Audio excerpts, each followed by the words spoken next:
I am a fighting Scot. I am a fighting Scot. I am a fighting Scot. I am a fighting Scot.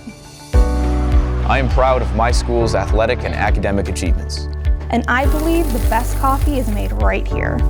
I believe that all great things begin and end in front of Wallace Hall. I believe that Broadway was meant to be filled with freshmen on a hot summer's day. I believe that a bronze turkey is the ultimate symbol of pride. I think it is perfectly normal to experience all 4 seasons in one given week. I believe that it is okay to completely and utterly fall in love with bagpipes. And that buildings should be made of red brick. I believe that crimson is the new black. And that tartan is a thing to be cherished. I believe that wine and silver blue represent a great women's movement. And that a key and a fleur-de-lis stand for so much more. That a pork tenderloin is a Western Illinois culinary treat. And that bacon makes everything better.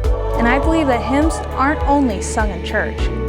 But more importantly, I believe that Monmouth is one of the elite private liberal arts colleges. And I believe in granting opportunity by paying it forward. I am Elizabeth Smith. I am Denzel Johnson. I am Anram Zardat. I am Cole Downey. And we are Fighting Scots.